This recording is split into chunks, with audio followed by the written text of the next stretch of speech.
Hello everyone, আমি সাজ্জাদ হোসেন। আজকে আপনাদের কাছে একটি নতুন টপিক নিয়ে চলে আসলাম। ভিডিওটি না দেখে শেষ পর্যন্ত দেখার জন্য আপনাদের কাছে অনুরোধ রইল।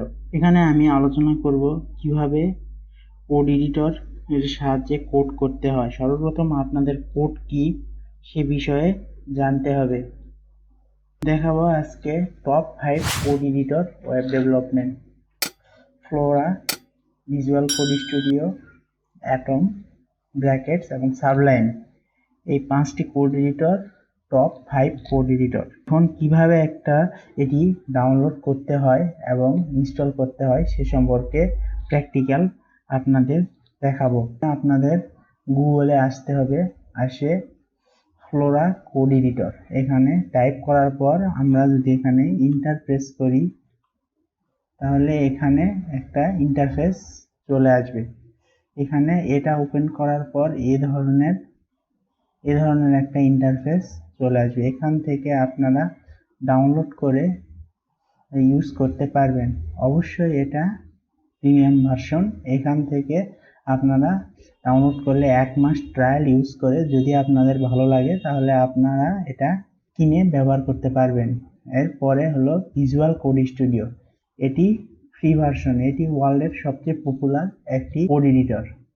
এর সাহায্যে আপনারা বিভিন্ন ইউজার ইন্টারফেস সবকিছু নিজেরা কোড করতে পারবেন। এখান থেকে আপনারা দেখুন ম্যাক, উইন্ডোজ এবং লিনাক্স এই 3টি অপারেটিং সিস্টেমের ক্ষেত্রে এটি ব্যবহার করা যায়।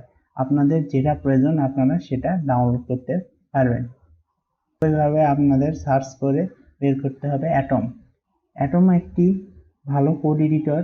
এটির সাহায্যে আপনারা কোড ডাউনলোড করে কোড এডিট করতে পারবেন এবং আপনারা ওয়েব ডেভেলপমেন্ট কোডের প্র্যাকটিস করতে পারবেন।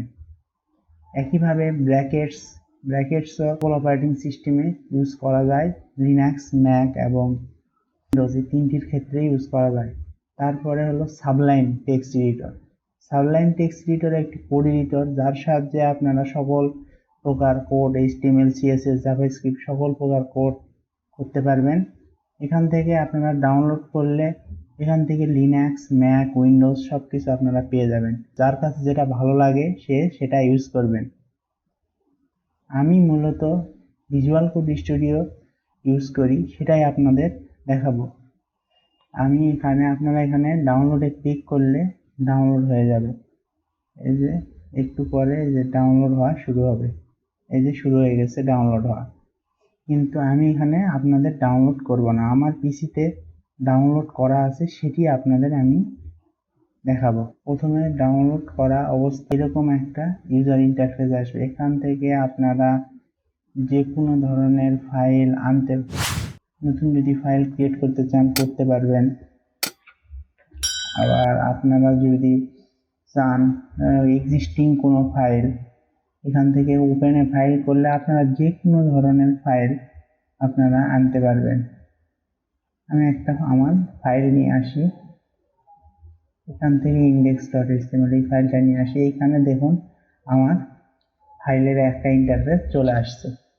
ভিডিওটি যদি ভালো লেগে থাকে তাহলে চ্যানেলটিতে একটা লাইক করবেন এবং সাবস্ক্রাইব করতে ভুলবেন না। ধন্যবাদ।